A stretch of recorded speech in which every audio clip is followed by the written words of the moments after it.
Hi guys, welcome back to our YouTube channel Lavanya classes. ಇವತ್ತು ನಾವು advance corporate accounting part 2 ವಿಡಿಯೋನ ಮಾಡ್ತಾ ಇದ್ದೀನಿ. ಪಾರ್ಟ್ 1 ಅಪ್ಲೋಡ್ ಆಗಿದೆ, ಪ್ಲೇ ಲಿಸ್ಟಲ್ಲಿ ಚೆಕ್ ಮಾಡ್ಕೊಳ್ಳಿ. ಪಾರ್ಟ್ 1 ಅರ್ಥ ಆಗದೆ ಈಗ ಪಾರ್ಟ್ 2 ಏನು 8 ಮಾರ್ಕ್ಸು ಮತ್ತು ನೆಕ್ಸ್ಟ್ 14 ಮಾರ್ಕ್ಸು ಏನೂ ಕೂಡ ಅರ್ಥ ಆಗಲ್ಲ. ಸೊ ಏನು ಇಂಟ್ರಡಕ್ಷನ್ ಪಾರ್ಟ್ ಇದೆ ಅಲ್ವಾ, ಅದನ್ನು ಕ್ಲೀನಾಗಿ ನೋಡ್ಕೊಳ್ಳಿ. ಮತ್ತು ಆನ್ಲೈನ್ ಕ್ಲಾಸಸ್ಗೆ ಏನಾದರೂ ಇಂಟ್ರೆಸ್ಟ್ ಇದ್ದರೆ ನಂಗೆ ಇನ್ಸ್ಟಾದಲ್ಲಿ DM ಮಾಡಿ. ಪ್ರಾಕ್ಟಿಕಲ್ಸ್ ಮಾತ್ರ, ಥಿಯರಿ ಪಾರ್ಟು ತೊಗೊಳೋದಿಲ್ಲ. ಇವಾಗ ಪ್ರೀವಿಯಸ್ಸಲ್ಲಿ ಮಾಡಿದ ನೆನಪಿದೆ ಅಲ್ವಾ, ಏನು ಇಂಟರ್ನಲ್ ಕನ್ಸ್ಟ್ರಕ್ಷನ್ಸ್ ಅಂತ ನಾವು ಒಂದು ಕಂಪನಿ ಮುಚ್ಚೋ ಸ್ಟೇಜಲ್ಲಿ ಇರುತ್ತೆ. ಬಟ್ ಕೋರ್ಟ್ ಕಡೆಯಿಂದ ನಾವೇನು ಮಾಡ್ತೀವಿ, ಕೋರ್ಟ್ಗೆ ರಿಕ್ವೆಸ್ಟ್ ಮಾಡಿಕೊಂಡು ನಾವೇನು ಸಾಲ ಕೊಡಬೇಕಾಗಿತ್ತೋ ಅದನ್ನೆಲ್ಲನೂ 100% ಕೊಡೋದು, 80, 60, 70 ಈ ಥರ ಕಮ್ಮಿ ಮಾಡಿಕೊಂಡು ಮತ್ತೆ ಅದೇ ಬಿಸ್ನೆಸ್ನ ನಡೆಸೋವಂಥದ್ದನ್ನು ನಾವು ಇಂಟರ್ನಲ್ ರೀಕನ್ಸ್ಟ್ರಕ್ಷನ್ ಅಂತ ಹೇಳಿದ್ವಿ. ಜರ್ನಲ್ ಎಂಟ್ರೀಸು ನಿಮಗೆ ಎಕ್ಸ್ಪ್ಲೇನ್ ಮಾಡಿದೆ, ಇನ್ನೊಂದು ಸತಿ ಹೇಳ್ತೀನಿ ನೋಡಿಬೇಕಂದ್ರೆ. ಏನು ಈಗ ಈಕ್ವಿಟಿ ಶೇರ್ ಹೋಲ್ಡರ್ಸಿಗೆ ನಾವು 100 ರೂಪಾಯಿ ಕೊಡೋ ಜಾಗದಲ್ಲಿ ಏನು ಮಾಡ್ತೀವಿ, ರಿಕ್ವೆಸ್ಟ್ ಮಾಡಿಕೊಂಡು 80 ರೂಪಾಯಿ ಕೊಡ್ತೀವಿ. ಸೊ ಓಲ್ಡ್ ಈಕ್ವಿಟಿ ಎಷ್ಟು ಕೊಡಬೇಕಾಗಿತ್ತು, 100 ರೂಪಾಯಿಯು, ರಿಕ್ವೆಸ್ಟ್ ಮಾಡ್ಕೊಂಡು ಎಷ್ಟು ಕೊಡ್ತೀವಿ ಅಂದ್ವಿ, 80 ರೂಪೀಸ್ ಕೊಡ್ತೀವಿ ಅಂದ್ವಿ. ಇನ್ನು 20 ರೂಪೀಸ್ನ ನಾವೇನಂತ ಹೇಳ್ತೀವಿ, ಕ್ಯಾಪಿಟಲ್ ರೀಕನ್ಸ್ಟ್ರಕ್ಷನ್ ಅಂತ ಹೇಳ್ತೀವಿ, ರಿಡಕ್ಷನ್ ಅಂತ ಹೇಳ್ತೀವಿ. ಓಕೆನಾ. ಪ್ರಿಫರೆನ್ಸ್ ಶೇರ್ಸು ಅಷ್ಟೇ, ಡಿಬೆಂಚರ್ಸು ಅಷ್ಟೇ. ಇನ್ ಕೇಸ್ ಹೋದ ವರ್ಷದ ರಿಸರ್ವ್ಸ್ ಏನಾದರೂ ಇದ್ದರೆ ಅದನ್ನು ತೊಗೊಳ್ತೀವಿ. ಮತ್ತು ಕ್ರೆಡಿಟರ್ಸ್ ಅಂದರೆ ಚಿಕ್ಕ ಪುಟ್ಟ ಸಾಲ ಮಾಡಿರ್ತೀವಲ್ಲ ಅವ್ರಿಗೂ ಅಷ್ಟೇ. ಈಗ 10,000 ರೂಪಾಯಿ ಕೊಡೋ ಜಾಗದಲ್ಲಿ 10,000 ರೂಪಾಯಿ ಕೊಡೋಕ್ಕಾಗಲ್ಲ, 8,000 ರೂಪೀಸ್ ಕೊಡ್ತೀವಿ ಅಂತ ರಿಕ್ವೆಸ್ಟ್ ಮಾಡ್ಕೊಳ್ಳೋದು. ಇಲ್ಲಾಂದರೆ ಅಸೆಟ್ಟನ್ನು ನಾವೇನಾದರೂ ಏನು ಮಾಡಿರ್ತೀವಿ, ಅಸೆಟ್ಟು 10,000 ಇರುತ್ತೆ, 15,000 ಎಂಟ್ರಿ ಮಾಡಿಬಿಟ್ಟಿರ್ತೀವಿ. ಇಲ್ಲ 15,000 ಇರೋದು 10,000 ಎಂಟ್ರಿ ಮಾಡಿಬಿಟ್ಟಿರ್ತೀವಿ. ಸೊ ಅದನ್ನು ಇಲ್ಲಿ ಬರ್ಕೋತೀವಿ. ನೆಕ್ಸ್ಟು ಮಿಕ್ಕಿದಿಲ್ಲಿ ರಿಡಕ್ಷನ್ಸ್ ಎಲ್ಲ ಏನೇನಿತ್ತೋ ಅದನ್ನು ಟೋಟಲ್ ಮಾಡಿ ಹಾಕ್ಕೊಂಡು ಮಿಕ್ಕಿದ್ದು ತೊಗೊಂಡು ಇದಿಷ್ಟು ಮಾಡೋದಕ್ಕೆ ನಿಮಗೆ 8 ಮಾರ್ಕ್ಸು. ಇಲ್ಲಿ ಡೀಟೇಲಾಗಿ ಎಕ್ಸ್ಪ್ಲೈನ್ ಮಾಡಿಲ್ಲ, ಯಾಕಂದರೆ ಪಾರ್ಟ್ 1ಅಲ್ಲಿ ಕ್ಲೀನಾಗಿ ಎಕ್ಸ್ಪ್ಲೈನ್ ಮಾಡಿದ್ದೀನಿ. ಅರ್ಥ ಮಾಡ್ಕೊಂಡು ಆಮೇಲೆ ಇಲ್ಲಿಗೆ ಬನ್ನಿ. ಓಕೆನಾ. ಸೊ ನಿಮ್ಮ ತಲೆಯಲ್ಲಿ ಇರಬೇಕಾಗಿರೋದು ಒಂದು ಥಿಂಗ್ ಏನಂದರೆ, ರೂಲ್ಸ್ ಏನಿದೆ, ಅಸೆಟ್ಸ್ ಆ್ಯಂಡ್ ಎಕ್ಸ್ಪೆನ್ಸಸ್ ಏನಾದರೂ ನಮಗೆ ಇನ್ಕ್ರೀಸ್ ಆದರೆ ಡೆಬಿಟ್ ಸೈಡ್ ತೊಗೋತೀವಿ. ಅದೇ ಅಸೆಟ್ ಮತ್ತು ಎಕ್ಸ್ಪೆನ್ಸಸ್ಸು ಡಿಕ್ರೀಸ್ ಆದರೆ ಕ್ರೆಡಿಟ್ ಸೈಡ್ ತೊಗೋತೀವಿ. ಹಾಗೆ ಲಯಬಿಲಿಟೀಸ್ ಮತ್ತು ಇನ್ಕಮು ಡಿಕ್ರೀಸ್ ಆದರೆ ಡೆಬಿಟ್ ಸೈಡು, ಇನ್ಕ್ರೀಸ್ ಆದರೆ ಕ್ರೆಡಿಟ್ ಸೈಡು. ಓಕೆನಾ. ಏನು ನೀವು ಇದನ್ನು ನೆನ್ಪಿಟ್ಕೊಳ್ಳೇಬೇಕು ಅಂತಲ್ಲ, ನೆನ್ಪಿಟ್ಕೊಳ್ಳಿ. ಆಮೇಲೆ ಏನಂದರೆ ಒಂದು 2-3 ಪ್ರಾಬ್ಲಮ್ ಮಾಡೋದೇ ನಿಮಗೆ ಅರ್ಥ ಆಗಿಬಿಡುತ್ತೆ ಕಂಪ್ಲೀಟಾಗಿ. ಇವಾಗ ಫಸ್ಟ್ ಕ್ವಶನ್ ನೋಡೋಣ. ಇದು 8 ಮಾರ್ಕ್ಸ್ ಕ್ವಶನು. 8 ಮಾರ್ಕ್ಸಿಗೆ ಜಸ್ಟ್ ನಿಮಗೆ ಜರ್ನಲ್ ಎಂಟ್ರೀಸ್ನ ಕೇಳ್ತಾರೆ. Authorise capital 6,000 shares of rupees 100 each 6 lakh rupees ಆಗಿದೆ. ಓಕೆನಾ. Balance sheet of Ramdev limited on 31st/3/2023 was as follows. Issued capital 2,000 shares of 100 each fully paid up to 2 lakh rupees. 2,000 shares ಅಂತೆ, ಒಂದು ಶೇರ್ಗೆ 100 rupees pay ಮಾಡ್ತಾ ಇದ್ದಾನೆ. ಕಾಣಿಸ್ತಾ ಇದೆಯಾ? ಓಕೆನಾ. 2,000 ಶೇರ್ಗೆ 100 rupees pay ಮಾಡ್ತಿದ್ದೆ. ಎಷ್ಟು ಕೊಡಬೇಕು ಅವನು? 2 lakh rupees ಕೊಡಬೇಕು. ಇದು ಕ್ವಶನ್ಸ್ ಕನ್ಫ್ಯೂಸ್ ಮಾಡ್ಕೊ. ಇದೊಂದು ನೆಕ್ಸ್ಟು ಇದು 200 5% ಡಿಬೆಂಚರ್ಸ್ ಆಫ್ 1,000 ಈಚು. ಸೊ 200 × 1,000 ಮಾಡಿದ್ರೆ 2 lakh ಆಗುತ್ತೆ. ಅದಕ್ಕೆ 5% ಡಿಬೆಂಚರ್ಸ್ ಪೇ ಮಾಡ್ತಾಯಿದ್ರು. ಸೊ ನಮಗಿದು ಬೇಡ. 200 × 100 ಮಾಡಿದ್ರೆ ಅಂದರೆ 5% ಇಂಟ್ರೆಸ್ಟ್ ಪೇ ಮಾಡ್ತಾ ಇದ್ದಾನೆ ಬ್ಯಾಂಕಿಗೆ. 200 ಇಸ್ಕೊಂಡವನೇ ಒಂದಕ್ಕೆ 1,000 ರೂಪಾಯಿ ಥರ ಪೇ ಮಾಡಿ 2 lakh rupees ಪೇ ಮಾಡ್ತಿದ್ದಾನೆ. ನೆಕ್ಸ್ಟು ಸಂಡ್ರಿ ಕ್ರೆಡಿಟರ್ಸು, ಯಾವತ್ತನೋ 50,000 ರೂಪಾಯಿ ಸಾಲ ಇಸ್ಕೊಂಡಿದ್ದಾನೆ. ಬಿಲ್ಸ್ ಪೇಯಬಲ್ಲು 5,000 ರೂಪಾಯಿಯು. ನೆಕ್ಸ್ಟು ಬ್ಯಾಂಕ್ ಓವರ್ ಡ್ರಾಫ್ಟು 45,000 ರೂಪಾಯಿ. ಸೊ 5 lakh rupees ಆಯಿತು. ಈಗ ಅಸೆಟ್ಸ್ ಸೈಡ್ ಅವನ ಹತ್ರ ಏನೇನು ಅಸೆಟ್ಸ್ ಇದೆ ನೋಡೋಣ. Goodwill 70,000, building 80,000, plant 1,50,000, stock 50,000, debtors 43,000, cash 2,500, preliminary expenses 4,500, profit and loss 1 lakh rupees ಇದೆ. So 5 lakh. ಇದಾದಮೇಲೆ ಈಗ the following scheme of reconstruction was adopted. ಅಂದರೆ ಇವಾಗ ಇದಿಷ್ಟು ಆಗಿದೆ. ಓಕೆನಾ. ಇವಾಗ ಇವನೇನು ಮಾಡ್ತಿದ್ದಾನೆ, ರಾಮದೇವ್ ಲಿಮಿಟೆಡ್ ಅವನೇನು ಮಾಡ್ತಿದ್ದಾನೆ, ಕೋರ್ಟ್ ಕಡೆಯಿಂದ ರಿಕ್ವೆಸ್ಟ್ ಮಾಡಿಕೊಂಡು ಒಂದು ಲೆಟರ್ ತೊಗೊಬಂದಿದ್ದಾನೆ. ಕೋರ್ಟಿಂದ ಆರ್ಡರ್ ಆಗಿದೆ. ಸೊ ಆ ಆರ್ಡರ್ನ ಇಟ್ಕೊಂಡು ಇವಾಗ ಇದ್ದಲ್ಲಿ ಲಯಬಿಲಿಟೀಸ್, ಅವ್ನು ಸಾಲ ಕೊಡಬೇಕಲ್ವಾ, ಅವ್ರ ಹತ್ರ ಎಲ್ಲ ರಿಕ್ವೆಸ್ಟ್ ಮಾಡಿಕೊಂಡು ದುಡ್ಡನ್ನು ಕಮ್ಮಿ ಮಾಡ್ಕೋತಾ ಇದ್ದಾನೆ, ಚೌಕಾಸಿ ಮಾಡ್ತಿದ್ದಾನೆ. ನೀವು ಇವಾಗ ಏನಾದರೂ ಪರ್ಚೇಸ್ ಮಾಡೋಕ್ಕೆ ಹೋಗುವಾಗ 1,000 ರೂಪಾಯಿ ಅಂದರೆ 900 ಅದು ಮಾಡ್ಕೊಳ್ಳಿ ಅಂತ ಅಲ್ವಾ, ಇಲ್ಲ 950 ಅದು ಮಾಡ್ಕೊಳ್ಳಿ ಅಂತ ಅಲ್ವಾ. ಸೊ ಅದೇ ಥರನೇ. ಓಕೆನಾ. The paid up values of each shares to be reduced to 50 rupees. ಇಲ್ಲಿ ನೋಡಿ 2,000 ಶೇರ್ಸ್ ಇತ್ತಲ್ವಾ, ಇಲ್ಲಿ 2,000 ಶೇರ್ಸ್ಗೆ ಅವನೆಷ್ಟು ಪೇ ಮಾಡ್ತಿದ್ದ, 100 ರೂಪೀಸ್ ಪೇ ಮಾಡ್ತಿದ್ನಲ್ವಾ. ಇವಾಗ ಏನು ರಿಕ್ವೆಸ್ಟ್ ಮಾಡಿಕೊಂಡು 50 ರೂಪೀಸಿಗೆ ಮಾಡ್ಕೊಂಡಿದ್ದಾನೆ. ಆಯಿತಾ. ಅರ್ಥ ಆಗ್ತಿದೆ ಅಲ್ವಾ? ಇನ್ನೊಂದು ಸತಿ ಹೇಳ್ತೀನಿ. ಅವ್ನು ಎಷ್ಟು ಕೊಡಬೇಕಾಗಿತ್ತು ಶೇರ್ಸ್ಗೆ, 2000 ಶೇರ್ಸ್ಗೆ 100 ಈಚ್ ಕೊಡಬೇಕಾಗಿತ್ತು. ಅದು ಅವನೇನು ಮಾಡ್ತಿದ್ದಾನೆ, ರಿಕ್ವೆಸ್ಟ್ ಮಾಡಿಕೊಂಡು 100 ರುಪೀಸ್ ಕೊಡೋ ಬದಲು 50 ರುಪೀಸ್ ಕೊಡ್ತಾ ಇದ್ದಾನೆ. ಆಯಿತಾ? 5% debentures to be converted into 100 rupees. ಇಲ್ಲಿ ನೋಡಿ, ಡಿಬೆಂಚರ್ಸು ಅವ್ನು 200 ರುಪೀಸ್ ಕೊಡಬೇಕಾಗಿತ್ತು. 200 ಡಿಬೆಂಚರ್ಸು ಕೊಡೋದು ಅವನೇನು ಮಾಡ್ತಾ ಇದ್ದಾನೆ, 100 ಡಿಬೆಂಚರ್ಸ್ಗೆ ಕನ್ವರ್ಟ್ ಮಾಡಿದ್ದಾನೆ. ಆಮೇಲೆ 7.5% ಡಿಬೆಂಚರ್ಸ್ ಆಫ್ 1000 ಈಚು. ಇವಾಗ 5% ಬಡ್ಡಿ ಕಟ್ತಿದ್ದೆ ಅಲ್ವ, ಇವಾಗ ನಾನು 200 ಶೇರ್ಸ್ 200ನ ಪೇ ಮಾಡಬೇಕಲ್ಲ, ಅದ್ರ ಬದಲು ನೀನು 100 ಮಾಡ್ಕೊ, ಆವಾಗ 5% ಬಡ್ಡಿ ಕಟ್ಟೋದು, ನಾನು 7% ಬಡ್ಡಿ ಕಟ್ತೀನಿ ಅಂತ ರಿಕ್ವೆಸ್ಟ್ ಮಾಡ್ಕೊಂಡಿದ್ದಾನೆ. ಅವಾಗೇನು ಮಾಡ್ತಿದ್ವಿ, 200 ಇಂಟು 1000 ಮಾಡಿದ್ರೆ ನಮಗೆ 2 ಲ್ಯಾಕ್ ರುಪೀಸ್ ಆಗ್ತಿತ್ತು. ಇವಾಗ 200 ಇರೋದನ್ನು 100 ರುಪೀಸ್ ಮಾಡ್ಕೊತ 100 ಶೇರ್ಸ್ ಮಾಡ್ಕೊತ ಅಂದ್ಕೊಂಡಿದ್ವಿ. ಈಗ 100 ಇಂಟು 1000 ಮಾಡಿದ್ರೆ 1 ಲ್ಯಾಕು, 2 ಲ್ಯಾಕ್ ರುಪೀಸ್ ಪೇ ಮಾಡಬೇಕಾಗಿತ್ತು. ಈಗ 1 ಲ್ಯಾಕ್ ರುಪೀಸ್ ಪೇ ಮಾಡ್ತಿದ್ವಿ. ಇಲ್ಲಿ 5% ಡಿಬೆಂಚರ್ಸ್ಗೆ ಇಂಟ್ರೆಸ್ಟ್ ಪೇ ಮಾಡಬೇಕಾಗಿತ್ತು. ಅವನೇನು ಮಾಡ್ದ, ರಿಕ್ವೆಸ್ಟ್ ಮಾಡಿಕೊಂಡು 100 ಮಾಡ್ಕೊ, ಆವಾಗ 5% ಬಡ್ಡಿ ಕಟ್ಟೋದನ್ನು ನಾನು 7% ಕಟ್ತೀನಿ. ಇವಾಗ ಹೆಂಗಂದ್ರೆ 1 ಲಕ್ಷ ರೂಪಾಯಿ ಕೊಡಬೇಕು ಅಂದ್ಕೊಳ್ಳಿ, 1 ಲಕ್ಷಕ್ಕೆ 5% ಅಂತ ಅಂದ್ಕೊಳ್ಳಿ. ನೀವೇನಂತ ನೋಡು, ನಾನು 1 ಲಕ್ಷಕ್ಕೆ 5% ಕಟ್ಟೋಕ್ಕಾಗಲ್ಲ, ನೀನು 50,000 ರೂಪಾಯಿ ಮಾಡ್ಕೊ, ಆವಾಗ ನಾನು 7% ಬಡ್ಡಿ ಕಟ್ತೀನಿ, ಅದೇ 50,000 ರೂಪಾಯಿಗೆ ಬಡ್ಡಿ ಕಟ್ತೀನಿ ಅಂತ ಹೇಳ್ತೀರಲ್ವ. ಸೊ ಅದೇ ಥರ. Next, asset revalued as under building 72,000. ನಾವು ಬಿಲ್ಡಿಂಗ್ ಇಲ್ಲಿ 80,000 ಮಾಡಿದ್ದೀವಿ, ಬಟ್ 72,000 ಇದೆ. ಪ್ಲ್ಯಾಂಟು 1.5 ಲಕ್ಷ ಮಾಡಿದ್ದೀವಿ, ಅದು 1,40,000 ಆಗಿದೆ. ಸ್ಟಾಕು 50,000 ಇರೋದು, ಸ್ಟಾಕು 45. ಡೆಟಾರ್ಸು 43,000 ಇದೆ. ಅದು ಇಲ್ಲೇನಾಗಿದೆ, ಅದಲ್ಲಿ 43,000ದಲ್ಲಿ 2,500 ರೂಪಾಯಿ ಕೊಡೋದೇ ಇಲ್ವಂತ ಅವನು, ಬ್ಯಾಡ್ ಡೆಪ್ಸ್ ಅಂತ ಅವನೇ ಹೇಳಿಬಿಟ್ಟಿದ್ದಾನೆ. ಓಕೆನಾ? ಇದನ್ನು ಲಾಸ್ಟ್ ಎಂಟ್ರಿಯಲ್ಲಿ ತೊಗೋತೀವಿ. Creditors agrees to forgo 1/4 of the amount due to them to return for shares for the balance. ಈಗ ಸಂಡೇ ಕ್ರೆಡಿಟರ್ಸ್ಗೆ ನಾವೆಷ್ಟು 50,000 ರೂಪಾಯಿ ಕೊಡಬೇಕಾಗಿತ್ತು. ಅದರಲ್ಲಿ 1/4 ಅಷ್ಟು ಅವ್ನು ಬೇಡಪ್ಪ ನಿಂಗೆ ದಾನ ಮಾಡಿಬಿಡ್ತೀನಿ, ಮಿಕ್ಕಿದ ದುಡ್ಡಾದರೂ ಕೊಡು ಅಂತಿದ್ದಾನೆ. ಅರ್ಥ ಆಗ್ತಿದೆಯಾ? ಇವಾಗ 50,000ಅಲ್ಲಿ 1/4 ಅಂದರೆ ಎಷ್ಟು ಬರುತ್ತೆ, 12,500 ರೂಪಾಯಿ ಕೊಡಬೇಡ, ಇನ್ನು ಮಿಕ್ಕಿದ ದುಡ್ಡು ಕೊಡು ಅಂತಿದ್ದಾನೆ. ಈಗ 15,000ಅಲ್ಲಿ 12,500 ಕೊಡಬೇಡ ಅಂದರೆ ಇನ್ನು ಎಷ್ಟು ಕೊಡಬೇಕಾಗುತ್ತೆ, ಇವನು 37,500 ರೂಪಾಯಿ ಕೊಡಬೇಕಾಗುತ್ತೆ. ಅರ್ಥ ಆಗ್ತಿದೆಯಾ? ಯಾರಿಗೋ ಸಾಲ ಕೊಡಬೇಕಾಗಿತ್ತು, ಕೈ ಸಾಲ ತುಂಬ ಸತಾಯಿಸ್ಬಿಟ್ಟಿದ್ದಾನೆ. ಅದಕ್ಕೆ ಈಗ ಕೋರ್ಟ್ ಆರ್ಡರ್ ನೋಡ್ಬಿಟ್ಟು ಅವನೇನಂತಿದ್ದಾನೆ, ಸರಿ ಕಣಪ್ಪ ಕಮ್ಮಿ ಮಾಡ್ಕೋತೀನಿ, 1/4 ಅಷ್ಟು ಅಮೌಂಟು ನೀನು ಕೊಡಬೇಡ, ಬಿಟ್ಬಿಡ್ತೀನಿ ದಾನ. ಫರ್ಗೋ ಅಂದರೆ ಏನು, ದಾನ ಮಾಡಿ ಬಿಟ್ಬಿಡ್ತೀನಿ, ನಂಗೆ ಬೇಡ, ನಿನಗೆ ನೀನೇ ಇಟ್ಕೊ, ಮಿಕ್ಕಿದ ದುಡ್ಡಾದರೂ ಕೊಡಯ್ಯ ಅಂತ ಕೇಳ್ತಿದ್ದಾನೆ. Next, good will and other fictitious asset to be written of.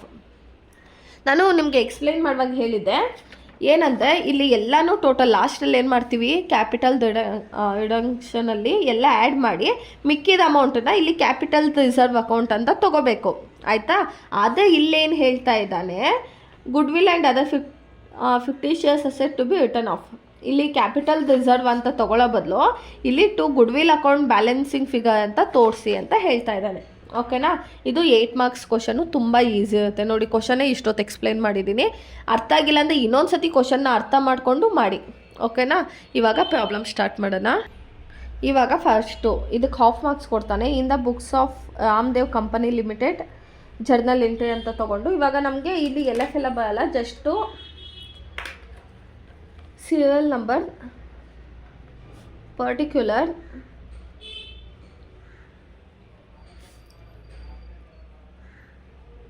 Debit, credit.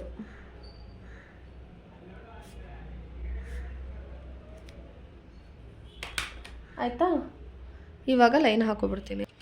ಇವಾಗ ನೋಡಿ, ಫಸ್ಟು ಏನು ತೊಗೋಬೇಕು ನಾವು, ಫಸ್ಟ್ ಏನು ರಿಕ್ವೆಸ್ಟ್ ಮಾಡ್ಕೊಂಡಿದ್ದಾನೆ ಅವನು, issued capital 2,000 shares of 100 each ಇದ್ದಿದ್ದನ್ನು, ಅಂದರೆ ಓಲ್ಡ್ ಇಕ್ವಿಟಿ ಶೇರ್ಸ್ ಎಷ್ಟಿತ್ತು, 2,000 ಇಂಟು 100 ಇತ್ತು. ನಾವೇನು ರಿಕ್ವೆಸ್ಟ್ ಮಾಡ್ಕೊಂಡಿದ್ದೀವಿ, 2,000 ಇಂಟು 50 ಪೇ ಮಾಡ್ತೀವಿ ಅಂತ ಇದು ಮಾಡಿದ್ದೀವಿ. ಇವಾಗ ನಮಗೇನಾಗ್ತಾ ಇದೆ, ಇವಾಗ ಸಾಲ ಕಮ್ಮಿ ಆಗ್ತಿದೆ ತಾನೇ. 2 ಲಕ್ಷ ಕಟ್ಟೋ ಜಾಗದಲ್ಲಿ 1 ಲಕ್ಷ, 100 ಶೇರ್ಸ್ ಕಟ್ಟೋ ಜಾಗದಲ್ಲಿ 50 ಶೇರ್ಸ್ ಕಟ್ತಾ ಇದ್ದೀವಿ. ಸೊ ಏನಾಗ್ತಾ ಇದೆ, ನಮಗೆ ಲಯಾಬಿಲಿಟಿ ಕಮ್ಮಿ ಆಗ್ತಾ ಇದೆ ಅಲ್ವಾ. ಇಲ್ಲಿ ನೋಡಿ, ಲಯಾಬಿಲಿಟೀಸ್ ಏನಾದರೂ ಡಿಕ್ರೀಸ್ ಆದರೆ ನಾವೇನು ಮಾಡಬೇಕು, ಡೆಬಿಟ್ ಮಾಡ್ಕೊಳ್ಬೇಕು ಅದನ್ನು.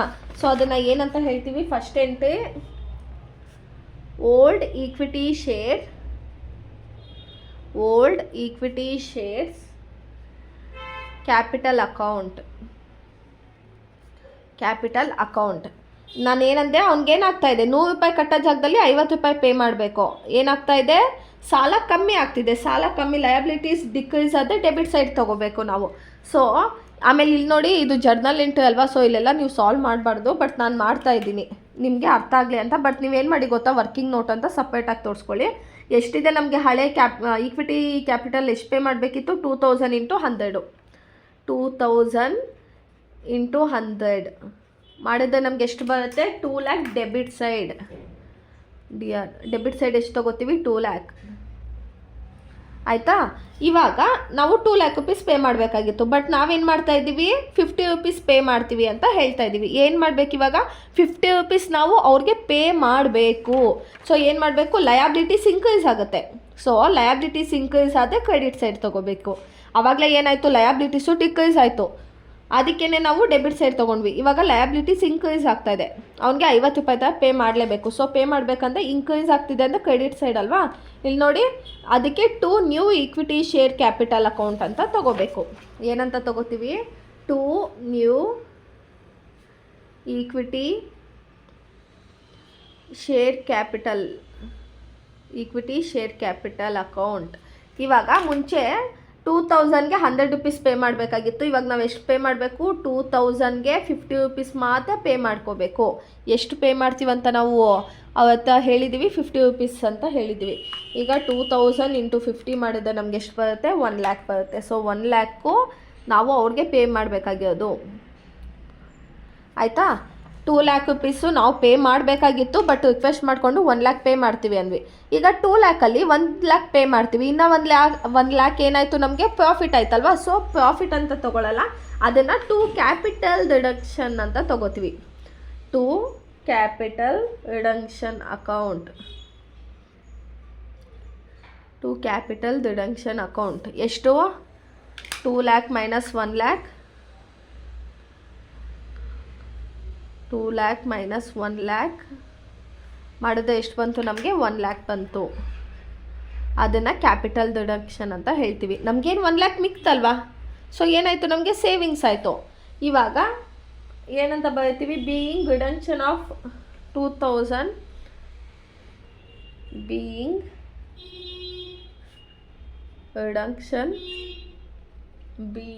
Reduction of 2000 equity shares, 2000 equity shares of rupees 100 each to 50 each. 100 each ಕೊಡಬೇಕಾಗಿತ್ತು, ಬಟ್ ನಾವೇನು ಮಾಡ್ತಿದ್ವಿ, 50 ಈಚನ್ನು ಕೊಡ್ತಾ ಇದ್ದೀವಿ. ಆಯಿತಾ. ಇವಾಗ ಫಸ್ಟ್ ಒನ್ ಮುಗೀತು, ಅರ್ಥ ಆಯ್ತಲ್ವಾ. ಫಸ್ಟ್ ಒನ್ ಮುಗೀತು. ಸೆಕೆಂಡ್ ಒನ್ ಏನು ಮಾಡ್ತಿದ್ದೀವಿ ನಾವು, ಹೋಗ್ಬಿಟ್ಟು 5% debentures to be converted into 100.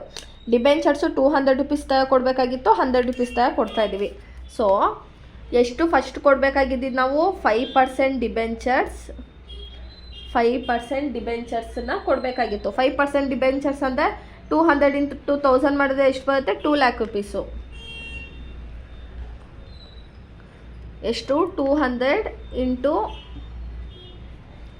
1000 ಇಷ್ಟು ಕೊಡಬೇಕಾಗಿತ್ತು. ಬಟ್ ನಾವೇನು ಮಾಡ್ತಿದ್ದೀವಿ, ಅವನ ಹತ್ರ ರಿಕ್ವೆಸ್ಟ್ ಮಾಡಿಕೊಂಡು, ನೋಡಪ್ಪ 5% ಕಟ್ತಿದ್ವಲ್ಲ, ನೀನು 7% ಬೇಕಂದ್ರೆ ಕಟ್ತೀವಿ, 200 ಜಾಗಕ್ಕೆ 100 ರುಪೀಸ್ ಮಾಡ್ಕೊ ಅಂತ ಹೇಳ್ತಾ ಇದ್ದೀವಿ. ಅವನು ಸರಿ ಆಯಿತು ಅಂತ ಒಪ್ಕೊಂಡ.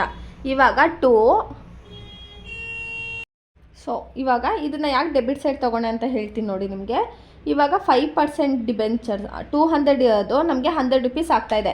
ಸೊ ಏನಾಗ್ತಿದೆ, ನಮಗೆ ಲಯಾಬಿಲಿಟೀಸು ಡಿಕ್ರೀಸ್ ಆಗ್ತಿದೆ. ಇಲ್ಲಿ ನೋಡಿ, ಲಯಾಬಿಲಿಟೀಸು ಡಿಕ್ರೀಸ್ ಆದರೆ ನಾವು ಡೆಬಿಟ್ ಸೈಡ್ ತೊಗೋತೀವಿ. ಅದಕ್ಕೇ ಇದನ್ನು 5% ಡಿಬೆಂಚರ್ಸ್ ಅಂತ ತೊಗೊಂಡ್ವಿ. ಇವಾಗ ಇನ್ನು ಮಿಕ್ಕಿ ದುಡ್ಡನ್ನ ಕಟ್ಟಬೇಕು ಅಂದರೆ ಕಟ್ಟಬೇಕು ಅಂದರೆ ಇನ್ಕ್ರೀಸ್ ಆಗುತ್ತೆ ಅಂತ. ಸೊ ಅದಕ್ಕೇ ಲಯಾಬಿಲಿಟೀಸ್ ಇನ್ಕ್ರೀಸ್ ಆದರೆ ಕ್ರೆಡಿಟ್ ಸೈಡು. ಸೊ ನೀವು ಹಿಂಗೂ ತೊಗೋಬೋದು, ಇಲ್ಲ 1-2 ಫಾರ್ಮೆಟ್ ನೋಡಿಕೊಂಡ್ರೆ ನಿಮಗೆ ಅರ್ಥ ಆಗಿಬಿಡುತ್ತೆ. ಓಕೆನಾ. ಇವಾಗ ಎಷ್ಟು ಪೇ ಮಾಡಬೇಕಾಗಿತ್ತು ನಾವು, 2 lakh ಪೇ ಮಾಡಬೇಕಾಗಿತ್ತು. ಅದೇ ನಾವೇನು ಹೇಳ್ತಾ ಇದ್ದೀವಿ, 7% ಪೇ ಮಾಡ್ತೀನಿ ಡಿಬೆಂಚರ್ಸು, ಆದರೆ ಇಲ್ಲಿ 200 ಇರೋದನ್ನು ನೀನು 100 ರುಪೀಸ್ ಮಾಡ್ಕೋ ಅಂತ ಹೇಳ್ತಿದ್ದಾನೆ. ಸೊ 100 ಇಂಟು 1000 ಮಾಡಿದ್ರೆ ಎಷ್ಟು ಬರುತ್ತೆ, 1 lakh ಬರುತ್ತೆ. ಆಯಿತಾ. ಈಗ 2 lakh ಪೇ ಮಾಡಬೇಕಾಗಿತ್ತು, 1 lakh ಪೇ ಮಾಡ್ತಾ ಇದ್ದೀನಿ.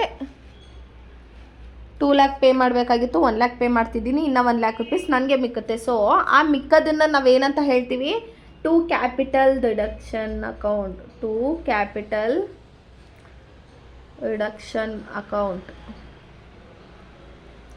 ಸೊ 2 lakh ಮೈನಸ್ 1 lakh ಮಾಡಿದೆ 2 lakh ಮೈನಸ್ 1 lakh ಮಾಡಿದ್ರೆ ಎಷ್ಟು ಬರುತ್ತೆ ಕ್ಯಾಪಿಟಲ್ ಡಿಡಕ್ಷನ್, ಮತ್ತು ನಮಗೆ 1 lakh ಬರುತ್ತೆ. ಮತ್ತು ಇವಾಗ ಬೀಯಿಂಗ್ ಏನಂತ ಬರೀತೀವಿ, being the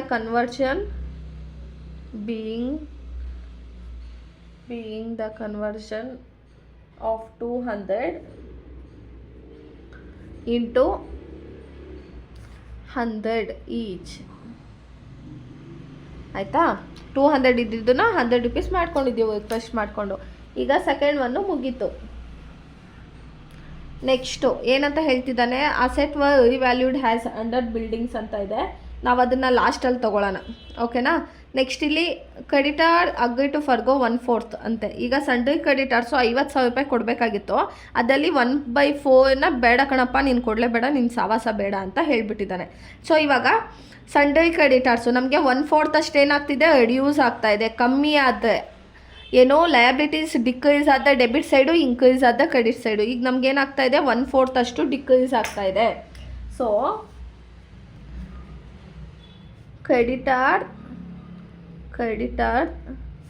ಅಕೌಂಟ್ ಡೆಟಾರ್ ಅವ್ನಿಗೆ ಎಷ್ಟು ಕೊಡಬೇಕು, ನಾವು 50,000 ರೂಪಾಯಿ ಕೊಡಬೇಕು. ಟು ಅದೇ ನಾವೆಷ್ಟು ಪೇ ಮಾಡ್ತೀವಿ ಅಂತಿದ್ದೀವಿ, ಹೊಸ ಈಕ್ವಿಟಿ ಶೇರ್ಸ್ ಪ್ರಕಾರ, ಈಕ್ವಿಟಿ ಶೇರ್ ಕ್ಯಾಪಿಟಲ್ ಪ್ರಕಾರ ಅವನೇನು ಹೇಳ್ತಾ ಇದ್ದಾನೆ, 1/4 ಕೊಡಬೇಡ ಕಣಪ್ಪ ಅಂತಿದ್ದಾನೆ. ಈಗ 50% 50,000 ಇಂಟು 1/4 ಅಂದರೆ ಎಷ್ಟು ಬರುತ್ತೆ, 50,000 ಇಂಟು 1/4 ಅಂದರೆ 12,500 ಕೊಡಬೇಡ ಅಂತ ಹೇಳ್ತಾ ಇರೋದು. ಸೊ 50,000 ಮೈನಸ್ 12,500 ಕೊಡಬೇಡ ಅಂತ ಹೇಳ್ತಿರೋದು. ಮಾಡಿದ್ರೆ ನಮಗೆ ಎಷ್ಟು ಬರುತ್ತೆ, ಎಷ್ಟು ಕೊಡಬೇಕಾಗುತ್ತೆ, ನಾವು ಅವನಿಗೆ 37,500 ಅಷ್ಟು ಕೊಡಬೇಕಾಗುತ್ತೆ. 50,000ಅಲ್ಲಿ 1/4 ಕೊಡಬೇಡ ಅಂದಿದ್ದಾನೆ. ಇವಾಗ ಕೊಡಬೇಕಾಗಿರೋದು ಎಷ್ಟು, 37,500. ಈಗ 50,000 ಅಮೌಂಟ್ ಕೊಡಬೇಕಾಗಿತ್ತು, 37,500 ಕೊಡಬೇಡ ಅಂತ. ಈಗ ಮಿಕ್ಕಿದ್ದು ನಮ್ಗೆ ಎಷ್ಟು ಪ್ರಾಫಿಟ್ ಆಯಿತು, ಅದನ್ನು ಏನಂತ ಹೇಳ್ತೀವಿ, ಟು ಕ್ಯಾಪಿಟಲ್ ಡಿಡಕ್ಷನ್ ಅಕೌಂಟ್. ಫರ್ಗೋ ಅಂದರೆ ನೀನು ಇಷ್ಟು ಅಮೌಂಟ್ ಕೊಡಬೇಡ. ಈಗ ನೆಕ್ಸ್ಟ್ ಕ್ವಶನಲ್ಲಿ ಹೆಂಗೆ ಕೇಳ್ತಾನೆ ಗೊತ್ತಾ ನಿಮಗೆ, 20,000ಅಲ್ಲಿ 2,500 ಕೊಡಬೇಡ ಅಂತ ಹೇಳಿರ್ತಾನೆ. ಸೊ ನಾವೇನು ಮಾಡ್ತೀವಿ, 20,000 ಮೈನಸ್ 2,500 ಮಾಡಿ ಮಿಕ್ಕಿದ ಅಮೌಂಟನ್ನು ತಗೋತೀವಿ, ಓಕೆನಾ. ಇವಾಗ ಇದು ಆಯಿತು. ಇವಾಗ ಲಾಸ್ಟ್ ಎಂಟ್ರಿ ಮಾಡಬೇಕು. ಇದಿಷ್ಟೇ ಕೊಟ್ಟಿರೋದು. ಇವಾಗ ಫೋರ್ತ್ ಎಂಟ್ರಿ ಹೇಗೆ ಮಾಡ್ತೀವಿ ಅಂದರೆ, ಇವಾಗ ನೋಡಿ, ಇವಾಗ ಇಲ್ಲಿ ಗಂಟೆ ಅರ್ಥ ಆಯ್ತಲ್ವಾ. ನಾವು ಫಸ್ಟು ಏನೋ 2,000 ಕೊಡಬೇಕಾಗಿತ್ತು, ರಿಕ್ವೆಸ್ಟ್ ಮಾಡ್ಕೊಂಡು 100 ಕೊಡಬೇಕಾಗಿತ್ತು, ರಿಕ್ವೆಸ್ಟ್ ಮಾಡ್ಕೊಂಡು 50 ಕೊಟ್ವಿ. ಸೊ ಆವಾಗ ನಮ್ಮ 1 lakh ರೂಪೀಸು ಸೇವ್ ಆಯಿತು. ಸೊ ಅದನ್ನು ನಾವೇನಂತ ಹೇಳಿದ್ವಿ, ಕ್ಯಾಪಿಟಲ್ ಡಿಡಕ್ಷನ್ ಅಂತ ಹೇಳಿದ್ವಿ, ಓಕೆನಾ. ನೆಕ್ಸ್ಟು ಡಿಬೆಂಚರ್ಸಲ್ಲೂ ಅಷ್ಟೇ 200 ರೂಪಾಯಿ ಥರ ಕೊಡಬೇಕಾಗಿತ್ತು, 100 ರೂಪಾಯಿ ಥರ ಕೊಟ್ವಿ. ಆವಾಗಲೂ ನಮಗೆ 1 lakh ರೂಪೀಸು ಪ್ರಾಫಿಟ್ ಆಯಿತು. ಆಮೇಲೆ ಕ್ರೆಡಿಟರ್ಸ್ಗೆ ನಾವು 50,000 ರೂಪಾಯಿ ಕೊಡಬೇಕಾಗಿತ್ತು, ಅದೇ 37,500 ರೂಪಾಯಿ ಕೊಟ್ವಿ, ಅಲ್ಲೂ ನಮಗೆ 12,500 ರೂಪೀಸ್ ಮಿಕ್ತು, ಆಯಿತಾ. ಇವಾಗ ಲಾಸ್ಟು ಇನ್ನು ಮಿಕ್ಕಿದೇನು ಕೊಟ್ಟಿಲ್ಲ ನಿಮ್ಗೆ ಅಡ್ಜಸ್ಟ್ಮೆಂಟಲ್ಲಿ. ಇವಾಗ ನೀವೇನು ಮಾಡಬೇಕಂದ್ರೆ, ಕ್ಯಾಪಿಟಲ್ ರಿಡಕ್ಷನ್ ಅಕೌಂಟ್ ಡೆಬಿಟ್,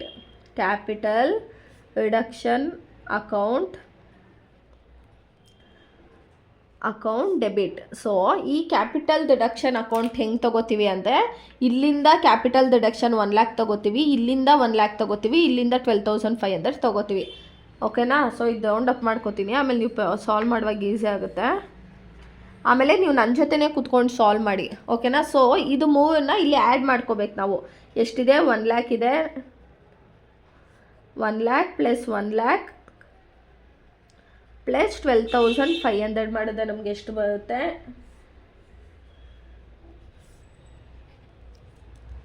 2,12,500 ಬಂತು. ಎಷ್ಟು ಬಂತು, ಸಾರಿ 2,12,500 ಬಂತು, ಆಯಿತಾ. ಅರ್ಥ ಆಯಿತಾ ಹೆಂಗೆ ತೊಗೊಂಡ್ವಿ ನಾವು, ಇಲ್ಲಿಂದ ಆಯ್ಕೊಂಡ್ವಿ, ಆಯಿತಾ. ಇಷ್ಟು ನಮಗೆ ಸೇವಿಂಗ್ ಆಗ್ತಾಯಿದೆ, ಇಷ್ಟು ನಮಗೆ ಮಿಕ್ಕಿದೆ. ಅದರಲ್ಲಿ ಏನೇನು ಇನ್ನೂ ಎಕ್ಸ್ಟ್ರಾ ಖರ್ಚಿದೆ ಅಂದರೆ, ಇಲ್ಲಿ ನೋಡಿ, ಇಲ್ಲಿ ಕೊಟ್ಟಿದ್ದಾನೆ, asset were revalued under building 72,000 ರೂಪಾಯಿ ಅಂತೆ. ಅದನ್ನು ನಾವು ತೊಗೊಂಡಿರೋದೆಷ್ಟು, 80,000 ರೂಪಾಯಿ ಅಂತ ತೊಗೊಂಡಿದ್ವಿ. ಸೊ ಇದೆಲ್ಲನೂ 1 by 1 ಲೆಸ್ ಮಾಡೋಣ. ಫಸ್ಟು ಉಲ್ಟದಿಂದ ಹೋಗ್ಬಿಡೋಣ, ಇಲ್ಲಿಂದನೇ ತೊಗೊಳ್ಳೋಣ ಆಯಿತಾ. P&L ಅಕೌಂಟಿಂದನೇ ತೊಗೊಳ್ಳೋಣ. ಇವಾಗ ಇದನ್ನು ಕ್ಲೋಸ್ ಮಾಡಲ, ಇಲ್ಲಿ ತೋರ್ಸೋಕ್ಕೆ ನಿಮ್ಗೆ ಈಸಿ ಆಗುತ್ತೆ. ಇವಾಗ ಇಲ್ಲಿಂದ ಉಲ್ಟದಿಂದ ಹೋಗೋಣ. 2 P&L ಅಕೌಂಟ್. ಏನಾದರೂ P&L ಅಕೌಂಟ್ ರಿಲೇಟೆಡ್ ಅಡ್ಜಸ್ಟ್ಮೆಂಟ್ ಕೊಟ್ಟಿದ್ದಾನಾ? ಏನು ಕೊಟ್ಟಿಲ್ಲ. ಸೊ ಡೈರೆಕ್ಟಾಗಿ 1 ಲ್ಯಾಕ್ ತೊಗೊಳ್ಳೋಣ. ಕಾಣಿಸ್ತಾ ಇದೆಯಾ? 1 ಲ್ಯಾಕು ಆಯಿತಾ. ನೆಕ್ಸ್ಟ್ ಪ್ರಿಲಿಮಿನರಿ ಎಕ್ಸ್ಪೆನ್ಸಸ್ ಬಗ್ಗೆ ಏನಾದರೂ ಅಡ್ಜಸ್ಟ್ಮೆಂಟ್ ಕೊಟ್ಟಿದ್ದಾನಾ? ಕೊಟ್ಟಿಲ್ಲ. ಸೊ ಡೈರೆಕ್ಟಾಗಿ ತೊಗೊಳ್ಳೋಣ. 2 ಪ್ರಿಲಿಮಿನರಿ ಎಕ್ಸ್ಪೆನ್ಸಸ್. ಇದು 8 ಮಾರ್ಕ್ಸಿಗೆ ನಿಮಗೆ ತುಂಬ ಈಸಿನೇ ಇದೆ, ಸ್ವಲ್ಪ ನೋಡ್ಕೊಂಡು ಮಾಡಿ ಅಷ್ಟೇ. ಕನ್ಫ್ಯೂಸ್ ಆಗುತ್ತೆ ನೀವು ಸ್ವಲ್ಪ ಇದು ಮಾಡಿಕೊಂಡ್ರೆ ನೋಡಿ. ಆಮೇಲೆ ಕ್ಯಾಶ್ ಬಗ್ಗೆ ಏನಾದರೂ ಹೇಳಿದಾನ? ಅದೇ ಕ್ಯಾಶ್ ನಾವು ತೊಗೊಳ್ಳೋದಿಲ್ಲ. ಓಕೆನಾ. ನೆಕ್ಸ್ಟು ಡೆಟಾರ್ಸು 43,000 ಅಂತೆ. ಆ 43,000ಅಲ್ಲಿ 2,500 ಬರೋದೇ ಇಲ್ಲ ಅಂತ ಹೇಳ್ತಿದ್ದಾರೆ. ಸೊ ಅಡ್ಜಸ್ಟ್ಮೆಂಟಲ್ಲಿ ಎಷ್ಟಿದೆ? ಡೆಟಾರ್ಸು ಬ್ಯಾಡ್ ಡೆಟ್ಸ್ 2,500 ಅಷ್ಟು ಬರೋದೇ ಇಲ್ವಂತೆ ಆಯಿತಾ. ಡೆಟಾರ್ಸ್ ಆಯಿತು. ಸ್ಟಾಕು 50,000 ರೂಪಾಯಿ ಇದೆ ಅಂತ ತೋರಿಸ್ತಾ ಇದ್ದಾನೆ. 2 ಸ್ಟಾಕ್ ಅದೇ ಇಲ್ಲಿ ಕ್ವಶನಲ್ಲಿ 45,000 ಅಂತ ತೋರಿಸ್ತಾ ಇದ್ದಾನೆ. ಇವಾಗ ಏನು ಮಾಡ್ಬೇಕು ನಾವು? 50,000 ಅಂತ ಮಿಸ್ಸಾಗಿ ಹಾಕ್ಬಿಟ್ಟಿರೋದನ್ನು 45,000 ಅಂತ ಚೇಂಜ್ ಮಾಡ್ತಾಯಿದ್ದೀವಿ ನಾವು. ಸೊ ಆವಾಗ ನಮ್ಗೆ ಎಷ್ಟು ಮಿಕ್ತು? 5,000 ರುಪೀಸು ಆಯಿತಾ. ನೆಕ್ಸ್ಟು ಸ್ಟಾಕ್ ಆಯಿತು. ಪ್ಲ್ಯಾಂಟು 1.5 ಲಕ್ಷ ಅಂತ ಎಂಟ್ರಿ ಮಾಡಿಬಿಟ್ಟಿದ್ದೀವಿ ನಾವು. ಪ್ಲ್ಯಾಂಟ್ ಆದರೆ ಮತ್ತೆ ಏನು ಮಾಡ್ತಿದ್ದೀವಿ? 1.40 ಅಂತ ಎಂಟ್ರಿ ಮಾಡ್ತಿದ್ದೀವಿ. 1.50 ಅಂತ ಮಿಸ್ಸಾಗಿ ಎಂಟ್ರಿ ಮಾಡಿಬಿಟ್ಟಿದ್ವಿ. ಇವಾಗ 1.40 ಅಂತ ಎಂಟ್ರಿ ಮಾಡ್ತಿದ್ವಿ. ಸೊ 1,50,000 ಮೈನಸ್ 1,40,000 ಮಾಡಿದ್ರೆ ಎಷ್ಟು ಬರುತ್ತೆ ನಮಗೆ? 10,000. ನೆಕ್ಸ್ಟು ಪ್ಲ್ಯಾಂಟ್ ಆಯ್ತಲ್ಲ. ಬಿಲ್ಡಿಂಗು 80,000 ಅಂತ ಹಾಕಿದ್ವಿ, ಬಟ್ ಇಲ್ಲಿ 72,000 ಇದೆ. 2 ಬಿಲ್ಡಿಂಗ್ ಎಷ್ಟು? 80,000 ಹಾಕಿದ್ವಿ, ಅದೇ ಇವಾಗ 72,000 ಅಂತ ಚೇಂಜ್ ಮಾಡ್ತಾಯಿದ್ವಿ. ಸೊ ಎಷ್ಟು ಬರುತ್ತೆ? 8,000 ಬರುತ್ತೆ ಆಯಿತಾ. ನೆಕ್ಸ್ಟು ಬಿಲ್ಡಿಂಗ್ ಆಯಿತು, ಪ್ಲ್ಯಾಂಟ್ ಆಯಿತು, ಸ್ಟಾಕ್ ಆಯಿತು, ಡೆಟಾರ್ಸ್ ಆಯಿತು, ಎಲ್ಲ ಆಯ್ತಲ್ವ. ನೆಕ್ಸ್ಟು ಗುಡ್ವಿಲ್ ಏನಂತ ಕೊಟ್ಟಿದ್ದಾನೆ ಇಲ್ಲಿ ನಮಗೆ? Goodwill and other fictitious asset to be written off entirely. ಅಂದರೆ ಇಲ್ಲಾದರೂ ಸ್ವಲ್ಪ ಕಮ್ಮಿ ಮಾಡ್ಕೋತಾ ಇದ್ದೀವಿ, ಅದೇ ಇದನ್ನು ಗುಡ್ವಿಲನ್ನು ಎಂಟಾಗಿ ರಿಟರ್ನ್ ಆಫ್ ಮಾಡ್ಕೋತಾ ಇದ್ದೀವಿ. ಸೊ ಗುಡ್ವಿಲ್ ಎಷ್ಟಿದೆ? 70,000. ಅಷ್ಟನ್ನು ತೊಗೊಳ್ಳೋಣ. 2 ಗುಡ್ವಿಲ್ ಎಷ್ಟಿದೆ? 70,000 ಇದೆ. ಸೊ ಎಲ್ಲ ತೊಗೊಂಡಿದ್ದೀವಿ ಅಲ್ವಾ? 1 2 3 4 5 6 7 8 4 5 6 7. ಇನ್ನು ಯಾವ್ದು ತೊಗೋಬೇಕು? ಆಮೇಲೆ ಇದು 80,000 ಅಲ್ಲ, 8,000 ಮಿಸ್ ಮಾಡಿಬಿಟ್ಟಿದೆ. 80,000 ಮೈನಸ್ 72,000 8,000 ಬರುತ್ತಲ್ವಾ. ಇವಾಗ ಇದಿಷ್ಟು ಮುಗೀತು. ಇಷ್ಟೇ ಕೊಟ್ಟಿರೋದಲ್ವ. ಎಲ್ಲ ಐಟಮ್ಸ್ ತೊಗೊಂಡಿದ್ದೀವಿ, ಕ್ಯಾಶಿನ ಬಿಟ್ಟು ಎಲ್ಲ ತೊಗೊಂಡಿದ್ದೀವಿ. ಇವಾಗ ಇದಿಷ್ಟು ಆ್ಯಡ್ ಮಾಡಿದ್ರೆ ಎಷ್ಟು ಬರುತ್ತೆ ಅಂತ ನೋಡೋಣ. 1 ಲ್ಯಾಕ್ ಪ್ಲಸ್ 4,500 2,500 5,000 10,000 8,000 70,000. ಸೊ ಇದಿಷ್ಟು ಆ್ಯಡ್ ಮಾಡಿದ್ರೆ ನಮಗೆ ಎಷ್ಟು? 2 ಲ್ಯಾಕ್ ರುಪೀಸ್ ಬರ್ತಾಯಿದೆ. ಬಟ್ ನಮ್ಮ ಕ್ಯಾಪಿಟಲ್ ಡಿಡಕ್ಷನ್ ಇರೋದು 2,12,500 ಅಲ್ವಾ. ಇವಾಗ 2 ಲ್ಯಾಕಲ್ಲಿ 2,12,500 ಅಂತ ಬಂದರೆ 2 ರಿಸರ್ವ್ಸ್ ಅಂತ ತೊಗೋತೀವಿ. ಆದರೆ ಇಲ್ಲೇನು ಹೇಳಿದ್ದಾನೆ ಅಂದರೆ goodwill and other fictitious asset to be written off entirely ಅಂತ ಕೊಟ್ಟಿದ್ದಾನೆ. ಇಲ್ಲಾಂದರೆ ಏನು ಮಾಡಿ ಗೊತ್ತಾ? ಕನ್ಫ್ಯೂಸ್ ಆಗಬೇಡಿ. ಇವಾಗ ನಾನು ಇಲ್ಲೇನು ಹೇಳಿದ್ದೆ ನಿಮಗೆ ಇದೇ ಥರ ತೊಗೊಬಿಡಿ. ಬ್ಯಾಲೆನ್ಸಿಂಗ್ ಫಿಗರ್ನ ನಾವು ಕ್ಯಾಪಿಟಲ್ ರಿಸರ್ವ್ ಅಕೌಂಟ್ ಅಂತ ತೊಗೋತೀವಲ್ಲ, ಸೊ ಇಲ್ಲೂ ಹಾಗೆ ತೊಗೊಬಿಡಿ. ಮತ್ತೆ ಇಲ್ಲ confuse ಆಗಿಬಿಡುತ್ತಲ್ವಾ. 2 capital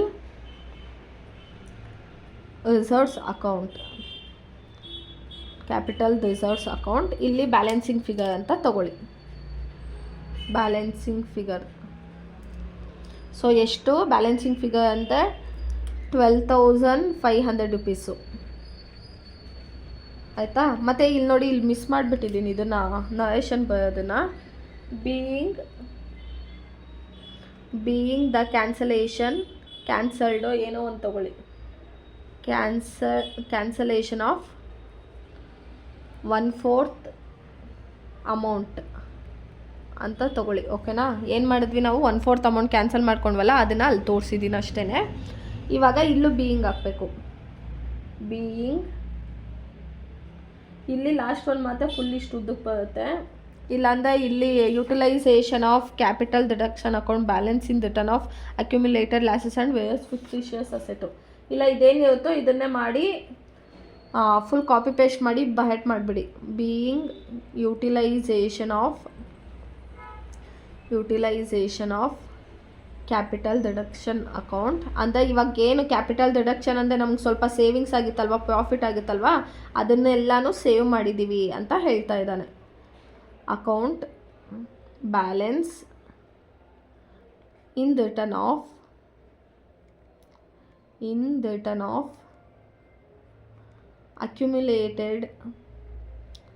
accumulated losses and various. ಇಲ್ಲ ಏನು ಗೊತ್ತಾ, ಇದನ್ನು ಬರ್ದಿಲ್ಲ ಅಂದರೆ ನೀವು ಇದನ್ನೆಲ್ಲ ಇಲ್ಲಿ ತೆಗ್ದು ಬರಬೇಕಾಗುತ್ತೆ. ಸೊ ಇದನ್ನೇ ಬರೆದುಬಿಡಿ, ಅವರು ಅರ್ಥ ಮಾಡ್ಕೊಂಡು ಮಾರ್ಕ್ಸ್ ಕೊಟ್ಬಿಡ್ತಾರೆ. Fictitious assets. ಸೊ ಇದನ್ನೆಲ್ಲ ನಾವು ತೊಗೊಂಡಿದ್ದೀವಿ. ಇದು ಬಿಟ್ಟು ಆ್ಯಂಡ್ ಇದನ್ನೆಲ್ಲ ತೊಗೊಂಡಿದ್ದೀವಲ್ವಾ, and balance transferred to capital reserve. ಇಲ್ಲೇನು ಆ್ಯಡ್ ಮಾಡಿ ಬ್ಯಾಲೆನ್ಸ್ ಇತ್ತಲ್ವ ಅದನ್ನು ಕ್ಯಾಪಿಟಲ್ ರಿಸರ್ವ್ಗೆ ಟ್ರಾನ್ಸ್ಫರ್ ಮಾಡಿದ್ದೀವಿ ಅಂತ ಅರ್ಥ. Capital reserve account. ಇವಾಗ ಇದಿಷ್ಟೆಲ್ಲ ಖರ್ಚಾಯಿತು. ಈಗ ಮಿಕ್ಕಿದ್ದೇನು ಮಾಡ್ದ ಅವನು, ಕ್ಯಾಪಿಟಲ್ ರಿಸರ್ವ್ಸ್ಗೆ ಟ್ರಾನ್ಸ್ಫರ್ ಮಾಡಿದ್ದೀನಿ ಅಂತ ಬರೋದಷ್ಟೇ. ಓಕೆನಾ. ಸೊ ಇದಿಷ್ಟಕ್ಕೆ ನಿಮಗೆ 8 ಮಾರ್ಕ್ಸ್ ಕೊಡ್ತಾರೆ. ಆಮೇಲೆ 14 ಮಾರ್ಕ್ಸ್ ಕ್ವಶನ್ಸಲ್ಲೂ ಅಷ್ಟೇ, ನಿಮ್ಗೇನಾದರೂ ಗೊತ್ತಾಗಿಲ್ಲ, ಬ್ಯಾಲೆನ್ಸ್ ಶೀಟ್ ಮಾಡೋಕ್ಕೆ ಗೊತ್ತಾಗಿಲ್ಲ ಅಂತ ನೀವು ಬರೀ ಎಂಟ್ರೀಸ್ನ ಪಾಸ್ ಮಾಡಿದ್ರು ಕೂಡ ನಿಮಗೆ 8 ಮಾರ್ಕ್ಸ್ ಸಿಗುತ್ತೆ. ಅರ್ಥ ಆಗ್ತಿದೆ ಅಲ್ವಾ. ಈಕ್ವಿಟಿ ಶೇರ್ಸು ನಾವು 100 ರೂಪಾಯಿ ಕೊಡಬೇಕಾಗಿತ್ತು, 50 ರೂಪಾಯಿ ಕೊಟ್ವಿ.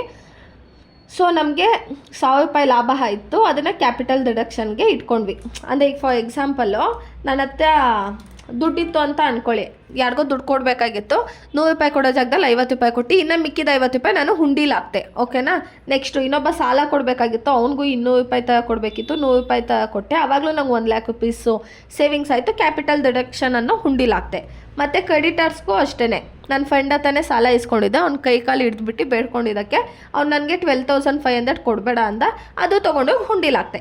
ಇವಾಗ ಏನು ಮಾಡ್ತೀನಿ, ಆ ಹುಂಡಿಲಿ ಅಮೌಂಟನ್ನೆಲ್ಲನೂ ಈ ಮಿಕ್ಕಿದಕ್ಕೆ ಖರ್ಚು ಮಾಡಬೇಕಲ್ವಾ, ಅದಕ್ಕೆಲ್ಲ ಖರ್ಚು ಮಾಡ್ತೀನಿ. ಅದು ನನಗೆ 12,500 ರೂಪಾಯಿ ಮಿಕ್ಕುತ್ತೆ.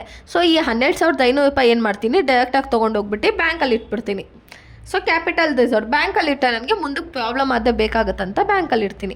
ಅರ್ಥ ಆಗ್ತಿದೆ ಅಲ್ವಾ. ಒಂದು ಕಂಪನಿ ಇನ್ನೇನು ಮುಚ್ಚೋ ಸ್ಥಿತಿಲಿ ಬಂದುಬಿಡುತ್ತೆ, ಆವಾಗ ಏನು ಮಾಡ್ತಾರೆ, ಇದು ಕೋರ್ಟ್ಗೆ ಹೋಗ್ಬಿಟ್ಟು ರಿಕ್ವೆಸ್ಟ್ ಮಾಡ್ಕೋತಾರೆ, ನನಗೆ ಕಂಪ್ನಿ ಮುಚ್ಚೋದಕ್ಕೆ ಇಷ್ಟ ಇಲ್ಲ, ಪ್ಲೀಸ್ ನೀವು ಒಂದು ಸ್ವಲ್ಪ ನಂಗೆ ಸಹಾಯ ಮಾಡಿದ್ರೆ ನಾನು ಸಾಲ ಕೊಡೋರಿಗೆಲ್ಲ ಕಮ್ಮಿ ಸಾಲ ಮಾಡಿಕೊಂಡೆ, ಆಮೇಲೆ ನನ್ನ ಬಿಸ್ನೆಸ್ ಚೆನ್ನಾಗಿ ಓಡುತ್ತೆ ಅಂತ ರಿಕ್ವೆಸ್ಟ್ ಮಾಡ್ಕೋತೀರ. ಅವ್ರು ಒಪ್ಕೊಂಡ್ಮೇಲೆ ಇದೆಲ್ಲ ಚೇಂಜಸ್ಸು ಮಾಡಿ ಎಂಟ್ರೀಸ್ನ ಪಾಸ್ ಮಾಡ್ತಾರೆ. ಈಸಿ ಇದೆ, ಅದೇ ವರ್ಕೌಟ್ ಮಾಡಬೇಕು. ಓಕೆನಾ. ಇವಾಗ ನೆಕ್ಸ್ಟ್ ವೀಡಿಯೋನಲ್ಲಿ 14 ಮಾರ್ಕ್ಸ್ ಅಪ್ಲೋಡ್ ಮಾಡ್ತೀನಿ. ವಿಡಿಯೋ ಇಷ್ಟ ಆದರೆ ಲೈಕ್ ಮಾಡಿ, ಶೇರ್ ಮಾಡಿ. ಏನಾದರೂ ಡೌಟ್ಸ್ ಇದ್ದರೆ ಕಮೆಂಟ್ ಮಾಡಿ. Keep watching guys. Thank you.